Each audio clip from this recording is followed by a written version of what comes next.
Hello children. आज हम लोग लेसन नंबर 3 पढ़ने जा रहे हैं। आज के हमारे लेसन नंबर 3 का नाम है सवैये। सवैये किसने लिखे हैं? रसखान जी ने। रसखान जी के लिखे हुए सवैये आज पढ़ेंगे। और रसखान जी का जो असली नाम है वो क्या था? सैयद इब्राहिम। सैयद इब्राहिम उनका नाम था और उनका जन्म दिल्ली के एक संपन्न परिवार में हुआ था, यानी कि अच्छे पैसे वाले परिवार में हुआ था रसखान जी का जन्म। गोस्वामी विट्ठल नाथ जी से दीक्षा ग्रहण कर, किससे? देखो, उन्होंने रसखान उनका नाम है, लेकिन वो किससे दीक्षा ले रहे हैं? गोस्वामी विट्ठल नाथ जी से दीक्षा ग्रहण कर ब्रज में रहकर कृष्ण भक्ति के पद लिखे हैं। उन्होंने कृष्ण के वो बड़े भक्त थे और उन्होंने कृष्ण के ऊपर लिखे हैं। इस मुसलमान कवि की अनन्य कृष्ण भक्ति सराहनीय है, प्रशंसनीय है। तो उन्होंने कृष्ण के ऊपर बहुत सारे लिखे हैं। और इसमें रसखान जैसे भक्त कवियों को लक्ष्य करके ही भारतेंदु हरिश्चंद्र ने कहा था कि इन मुसलमान हरिजनन पर कोटिक हिंदू वारी है। इनके ऊपर बहुत सारे कोटिक हजारों हिंदू वारी जाते हैं, इनको पसंद करते हैं, इनकी तारीफ करते हैं। तो यहाँ पे उनकी रचनाएं हैं सुजान, रसखान, प्रेम वाटिका और रसखान रचनावली, उनकी ये प्रसिद्ध रचनाएं हैं। यहाँ रसखान के 4 सवैये लिए गए। हम जो पढ़ने जा रहे हैं उसमें 4 सवैये लिए गए, लिखे तो उन्होंने बहुत सारे, जिसमें इन सवैयों में कृष्ण का धेनु चराना, धेनु बोलते हैं गाय को, गाय चराना, बेनु बजाना यानी कि बंसी बजाना, और प्रेम रंग में रंगना। आप सब जानते हैं कि कृष्ण जो है वो रासलीला रचाया करते थे गोपियों के साथ, तो प्रेम रंग में रंगना और भंगिमाओं के साथ माधुर्यपूर्ण चित्रण हुआ है।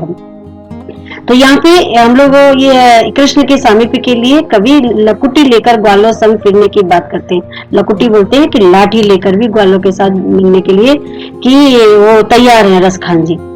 तो हाँ, हम लोगों को बोला गया, शिक्षक छात्रों को बताएं कि एक मुसलमान कवि होते हुए भी रसखान कृष्ण भक्ति में लीन थे। वो मुसलमान थे लेकिन वो फिर भी कृष्ण के भक्त थे।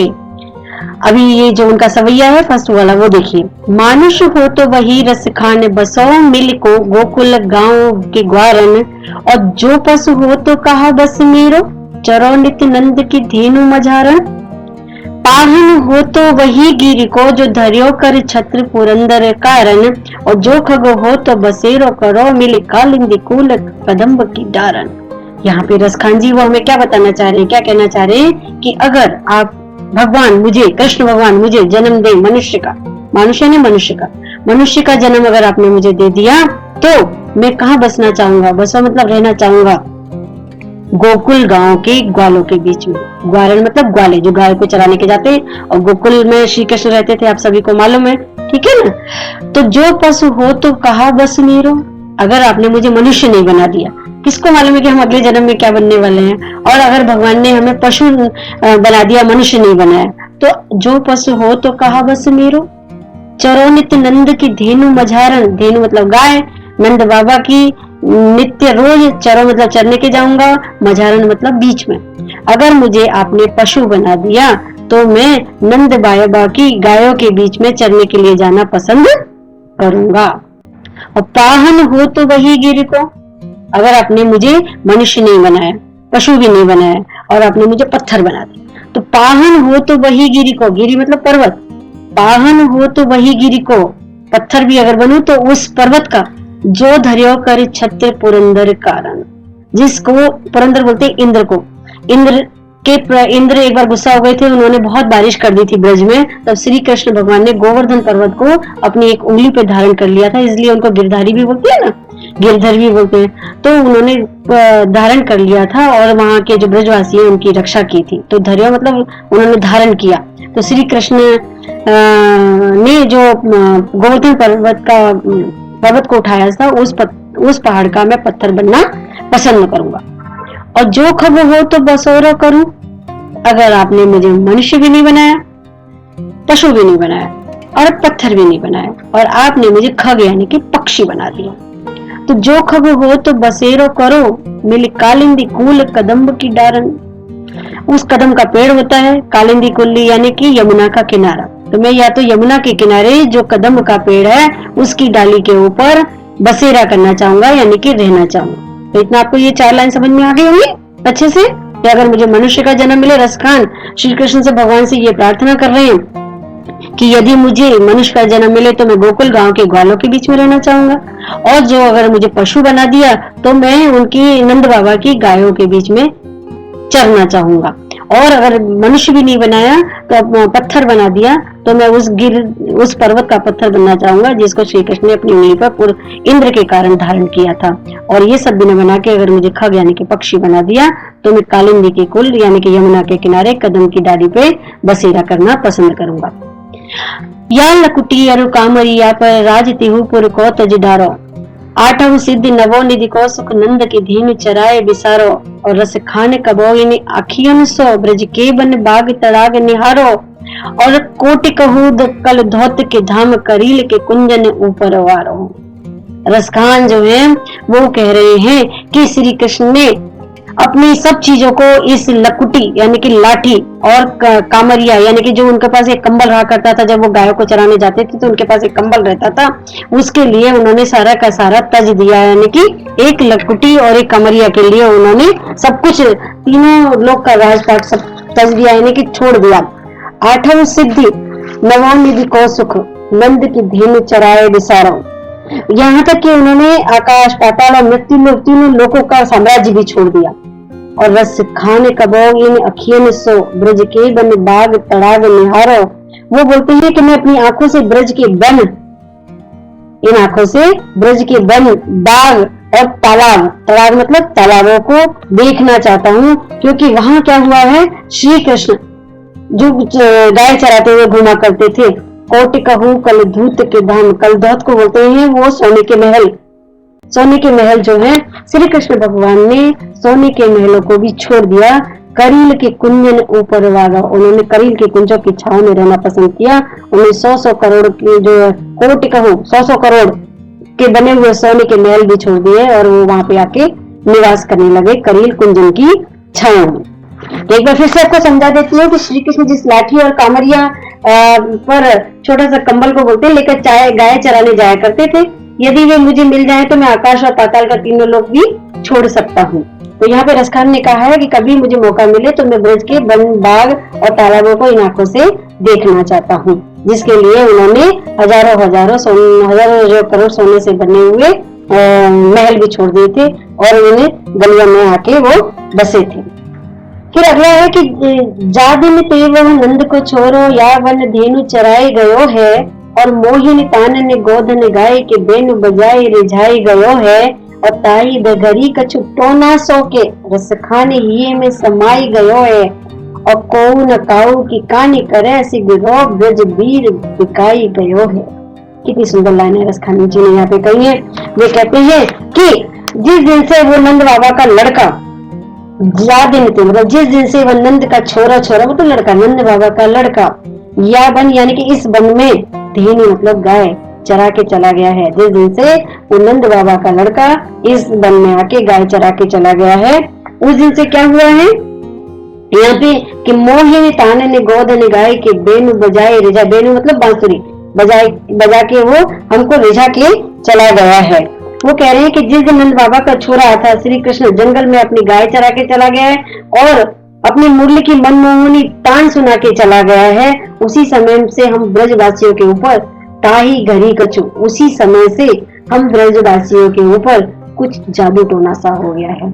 और रसखान कहते हैं कि वो कृष्ण हमारे दिल में समाई गयो है, समा गया है। और को न काऊ की कहानी करे ऐसे गिरो ब्रज वीर बिकाई गया है। अब कोई किसी की बात की परवाह नहीं करता है, कोई मतलब कोई भी किसी की बात की परवाह नहीं करता है, और ऐसा लगता है कि सिगरो मतलब सारा का सारा ब्रज जो है वो यहाँ पे बिक कर अपना उसके अधीन हो गया है, उसने जैसे सारे ब्रज को बिना किसी मूल्य दिए हुए खरीद लिया है। नेक्स्ट है कि मोर पखा सिर ऊपर राखियो, गुंज की माल गरे पहरूंगी, और ओढ़ पीताम्बर ले लकुटी बन, गोधन ग्वारन संग फिरूंगी, भावत वो ही मेरो रस खाने, सुख तेरे कहे सब स्वांग भरूंगी, अपे मुरली मुरली धर की, अधरान धरी अधरान धरूंगी। यहाँ पे एक सखी है, वो कहती है कि एक गोपी अपने सिर पर मोर के पंख रखेगी, सिर के ऊपर क्या लगाएगी, वो मोर के पंख लगाएगी, क्योंकि श्री कृष्ण के सिर पे हमेशा मोर के पंख हुआ करते थे। और गले में किसकी माला पहनेगी, गुंजों की माला पहन के वो घुमा करेगी। तो वो गले में गुंजों की माला पहना करेगी और ओढ़ पीताम्बर, और पीताम्बर ओढ़ेगी। आप सब जानते हैं श्री कृष्ण भगवान जो है वो पीताम्बर ओढ़ा करते थे, तो वो भी पीताम्बर ओढ़ेगी। और ले लकुटी बन, और हाथ में एक लाठी लेकर चलेगी, जैसे कृष्ण भगवान लाठी लेकर चलती थी। और ग्वाधन, गोधन मतलब गायों का धन, गाय रूपी धन, तो गायों के साथ में ग्वारे निसंग फिरूंगी, और मैं ग्वालों के साथ में गायों को चराने के लिए जाऊंगी। सर के ऊपर मोर पंख लगाएगी, गले में गुंजों की माला पहनेगी, पीताम्बर ओढ़ेगी, और एक हाथ में लाठी ले लेगी, और गायों को लेकर ग्वालों के सामने उनको चराने के लिए जाएगी। तो वो कहती है कि भावत वो ही मेरो रसखान है। सखी कहती है कि तेरे कहने पर मैं वे सभी साज श्रृंगार अभिनय करूंगी जो मेरे रसखान अर्थात श्री कृष्ण को अच्छे लगते हैं।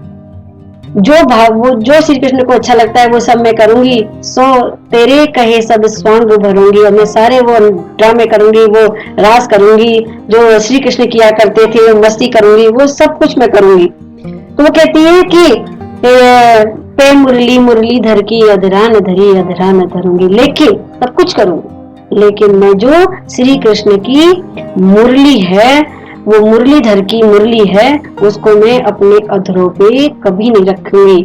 अधर बोलते हैं होठों को, मैं अपने होठों पे उनकी मुरली को कभी नहीं लगाऊंगी, क्योंकि ऐसा करने से क्या होगा, मेरे श्री कृष्ण की मुरली जो है वो झूठी हो जाएगी।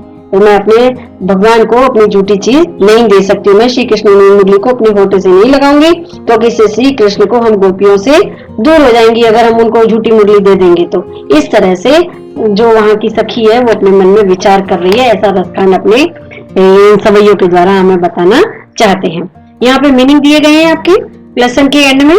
तो उसमें आपको दिया है कि मानुष यानी कि मनुष्य, बसो यानी कि रहना, कहाँ बसना चाहते हैं, मझारण यानी मध्य, बीच में, पावन यानी कि पत्थर, और पुरंदर यानी इंद्र, कालिंदी कुल यानी कि यमुना का किनारा, और लकुटी यानी कि लाठी, और कामरिया यानी कि कंबल, और तीहू यानी कि तीनों, पुर यानी कि लोक, तीनों लोक होते, विसरो यानी भूल जाना, और कोटि करोड़ों करोड़ों, और इसके आगे है आपका करील।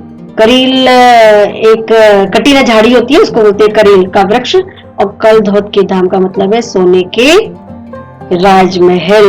राजमहल भी सारे उन्होंने अपने छोड़ दिए थे।